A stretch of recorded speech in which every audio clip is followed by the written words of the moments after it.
Far-right French television commentator Eric Zemmour has confirmed he's running for president against Emmanuel Macron. So how Eric Zemmour got into such an extraordinary position, running for the position of the 26th president of France, is quite a source of endless debate. My name is Nabila Ramdani. I'm a French-Algerian journalist and commentator. I think he's been allowed to take part in the race because France today is massively divided. The public faith in its increasingly corrupt politicians and fragmented party system is at rock bottom. In my view, that allowed the emergence of a figure like Eric Zemmour. Zemmour's background is in right-wing opinion journalism. He got his start at Le Quotidien de Paris, and then he mostly featured on the small screen, primarily on the Fox-like CS News channel, where he played the part of a professional, depressive, agonizing over the trajectory of the modern world. And he is arguably the most skilled proponent of historical revisionism in France today. He launched his candidacy to become the 26th president of France in late 2021. And he used a mix of nostalgia and searing provocation in his language.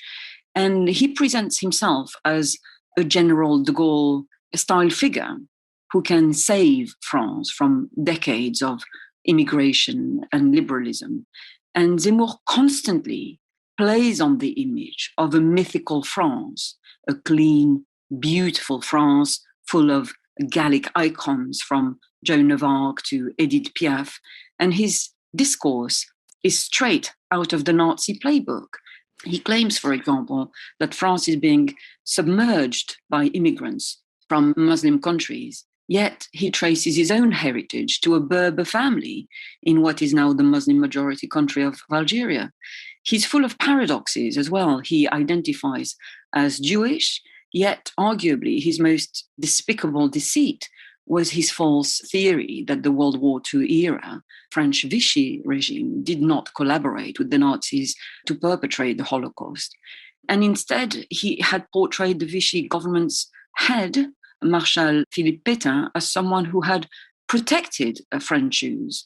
But again, 75,000 Jews were rounded up by French officials and sent to Nazi concentration camps. The other key right-wing candidate is Marine Le Pen, who took over the presidency of the National Front from her father in 2011. While she is seen to be more moderate than her father, she remains anti-Europe and anti-immigration. Marine Le Pen has never been closer to the French presidency. Riding the wave of populism and nationalism across Europe, other people have shown us the way, like the British, who have chosen freedom with Brexit. she launched her campaign railing against globalisation and radical Islam. Marine Le Pen finally expelled her father from the party, and one of the dividing lines was anti-Semitism. She condemned several times his anti-Semitic puns, his saying that the gas chambers were a minor detail in the history of World War II. So her idea was our principal enemy, it's Islamic fundamentalism. We have nothing against Jews. She even said several times that she was the shield for Jews, women, people who were possible victims of Islamic fundamentalism, and gays, of course. So she said, we defend the values of the Republic, and I'm not at all on the line of my father. And that was what has been called in French, dédiabolisation. You could translate the de-demonization strategy, saying we are not racist, we are not anti-Semitic, we are defending the democratic values against the threat of Islamic fundamentalism. And in a way, that's very different. She is far less radical on that line, far less assimilationist than an Eric Zemmour, and she's not exactly on the same political line. The political line of Marine Le Pen is neither left nor right. We, the nationalist right. While Eric Zemmour is more on the line of the alliance of all the rights, from the very far right to the center right. And it's not quite the same position. And in a way, Eric Zemmour is at the same time a threat and an advantage for Marine Le Pen. A threat because he is drawing some of the voters of Marine Le Pen who are the most radical. who consider that she's far too soft and who don't like her de-demonization strategy. But in the meantime, he is so radical, he is so violent that he makes her appear more palatable. So it's a complicated situation, the rivalry between Éric Zemmour and Marine Le Pen. What is your sense just in terms of where the election is likely to go? Are we likely to see someone from the extreme right getting closer to the presidency this time? And are we ever likely to see one actually gain the presidency? I certainly think that a candidate from the far right will end up in the second round of the presidential election. Most likely Marine Le Pen of the National Rally. That's what the polls are suggesting at the moment. She's well ahead of her opponent, Éric Zemmour.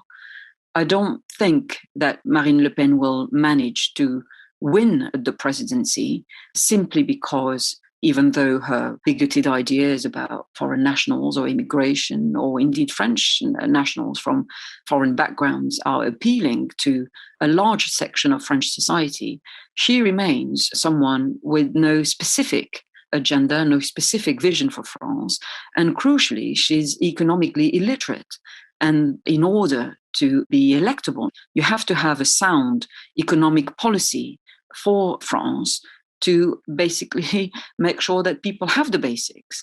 And for that reason, I don't think she has any chance of becoming president of France until she addresses that. Having said that, it can't be ruled out that in the future, a far-right candidate indeed becomes a president of France. If France doesn't change radically by becoming a more inclusive society and a fairer society, then we have every chance to see a far-right candidate eventually becoming president of France. Nabila Ramdani, French-Algerian journalist and commentator.